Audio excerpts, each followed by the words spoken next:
Welcome to part 2 of a 3-part series on how to turn desks into nightstands.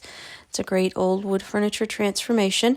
The first part, we took the desk and put it into 2 basic nightstand shapes using a track saw and a jigsaw and a lot of brute force.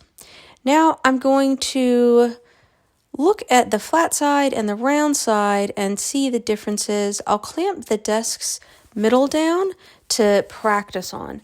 This way, if there are any errors that are made, it's made on a piece of scrap that is the same mahogany. I'll be sure to put PPE on. That is going to make sure that I'm safe, but I admit that there's some things I'm doing here that are not as safe as they should be. I should have the desk off of the dolly. I should have more comfortable shoes, I'll say. More protective shoes is what I should say. And I would not feel comfortable with one of my children doing this in this way, and so I should not have done it. I apologize. The first round that I go with the router on the desk scrap works pretty well, but I'm going to need it to be a little more than that. The second pass that I make is an improvement upon the first, but I will be doing a third pass. If you're not comfortable with a router, you can use a jigsaw that's at an angle and then use a sander. If you're not comfortable with a router, do not use a router. It can be very dangerous. And as I said, I'm not doing this in the safest way possible. Third pass with the router is going to be the charm for me, which is a lovely time to be the charm.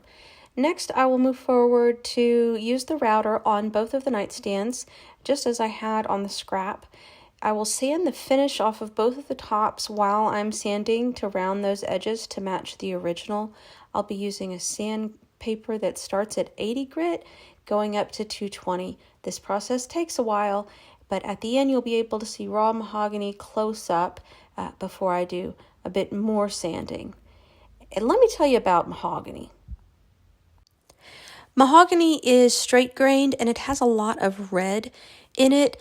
It's a tropical hardwood and part of the Chinaberry family. It's used commercially in a lot of different ways because of the coloring and how durable it is. It's naturally found within the Americas, but it's also been imported to plantations in Asia and Oceania. The trade for mahogany began in the 16th century, we believe, and was very successful for a long time, but in some countries, it's considered to be an invasive species. It had been most popular in North America until the British Parliament removed import duties in the 18th century, and it became something that was exported a lot to Europe. Peru is the largest exporter of mahogany because Brazil banned mahogany being exported starting in 2001.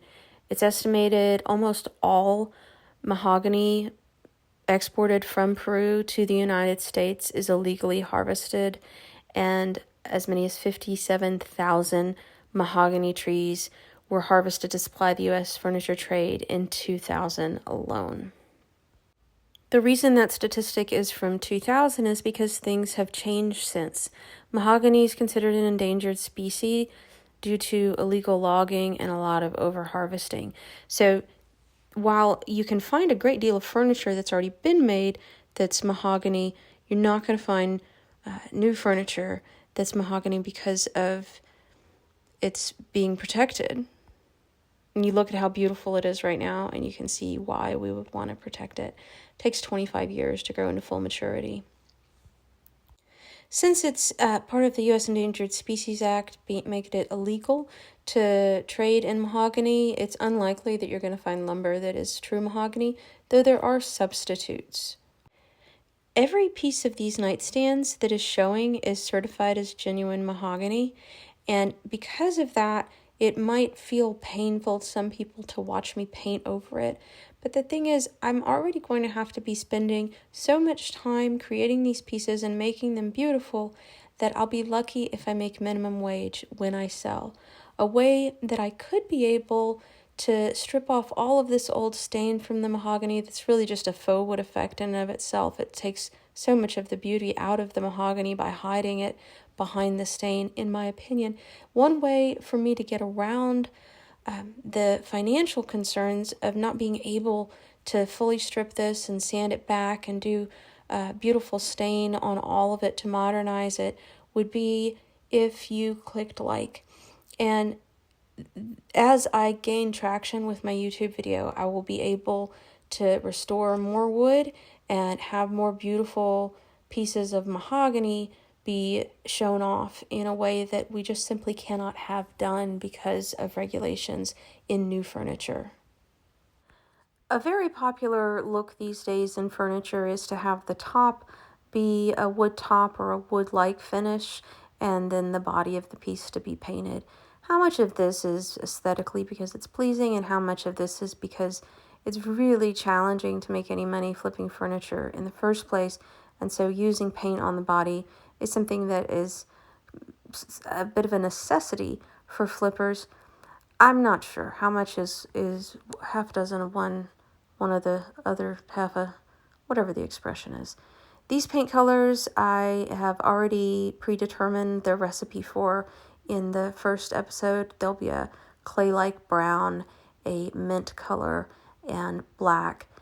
The combination will have two separate colors that don't have incredibly high contrast from each other, but enough contrast to have a nice effect. That triangle shape that you see behind me there, the deeper color is what that triangle is going to end up being, and I will be taping it off and painting the bodies of both pieces something closer to a tan that's going to have a greenish hue to it. The green hue is a little hard to pick up on camera until it is dried, and so for now it probably just looks like tan and you can't really picture the green hue in it, but when we get to the end you'll be able to see that. One of the three paints that I've combined into one here is called Glidden Diamond. It's an interior paint and primer. If you're going to mix paints yourselves to create your own color, you need to keep in mind that water and oil don't mix. That's unrelated to Glidden Diamond interior paint and primer, but it's something that I wanted to mention. You can't just go mixing anything and everything together and expect it to be safe. So you'll need to find someone or find information that is more reliable than me on YouTube, but water and oil don't mix. Glidden Diamond interior paint and primer, it has great durability and washability. You can scrub it. It's stain resistant, so it's great for high traffic areas. And the leveling is advanced, so it's very smooth. Taping this section off, there are a couple of options that you can use when you tape off to help prevent bleed lines.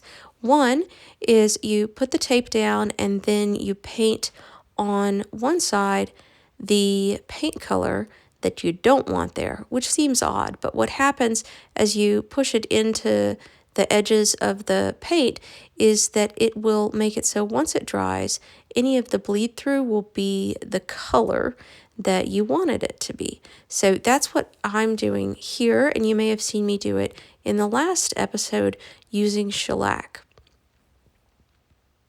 Only one of the three paints that I'm using is a chalk paint, but it has enough of the calcium carbonate in it that when mixed with the other paints, it will make them sandable as well, which is going to become something that will be very useful in these tape lines. It's very hard to do this without having a little bit of a protrusion where the tape meets the paint.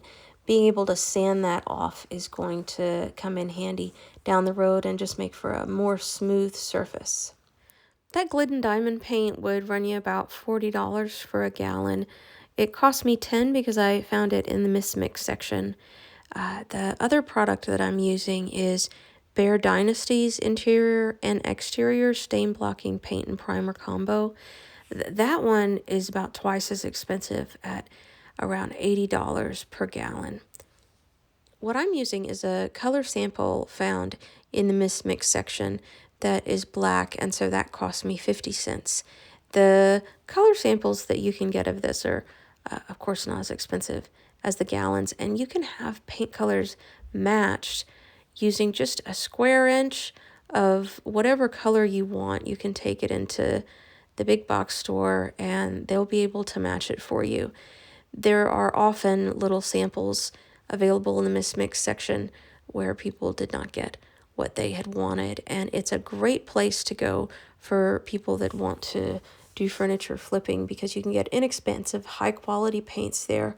The major disadvantages include that you don't get to pick the color as often until you start mixing colors yourself, and then also you have to figure out when it's appropriate to mix colors or possible to mix colors without there being a risk, and when the paints are safe to use for furniture. Exterior paints have high levels of VOCs, and so they are not safe to use for interior projects. If you use exterior paint for an interior project, you would want to leave it outside or in a garage or in a shed for about a month before you brought it in to make sure that it didn't damage the air quality. I have no concerns about the quality of this paint based on the surface preparation that I know I did, the priming that I know I did, and just the understanding of the durability that the paints have.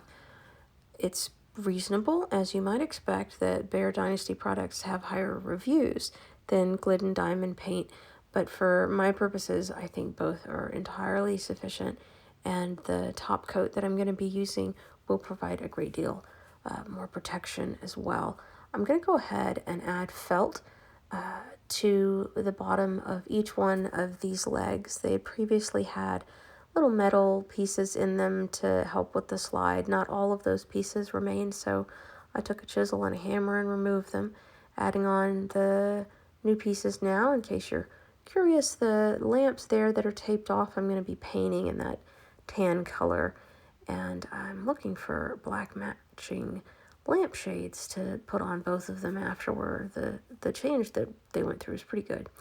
This is me sanding, which I'm doing after every single layer. The inner triangles are going to be the hardest for me, and the dry time of that chalk paint is a bit of a hassle, but the ability to sand it down really makes this project quite gorgeous in the end. It is one of the projects I've spent the most amount of time on to date, and I'm very satisfied with the end result. As I said, I would like to be able to show more of the mahogany, and if I had more time and the resources and you clicked like, then eventually I would be able to have at least sanded those drawers down to see what they look like and see if I might want to try a tan wash on them or a light stain. The colors here are not in the red family, and so with mahogany being as red as it is, I'm going to want to do a tan wash to make sure that it matches appropriately. We'll be getting to that in a little while. As I'm painting these, it is just about time for me to go on vacation. It is Thanksgiving at the time that I'm painting these triangles on right here, and so before I leave for Thanksgiving week, I am not going to be completed with the project, but I'm going to have a really good idea of what the colors are that I want. I'm going to have a great visual to be thinking about throughout the week, and when I return, I will be able to finish these nightstands and have them ready to be sold. But I stopped at Habitat for Humanity and I saw these 8 different nightstands.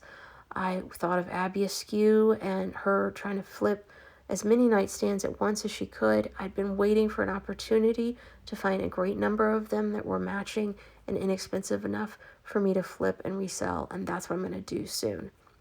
The nightstands from 1947 still have the majority of my attention, and I won't be able to finish everything before I go to Thanksgiving, but I will feel very confident in the direction that it's going. I look forward to having the top match the body more, because you can see even from this distance it looks orange here, but when it's stained as is, or I'm sorry, when it's top coated as is, it takes on a very rich red hue, which was incredibly popular for a long time, but is just no longer something people are looking for in their furniture.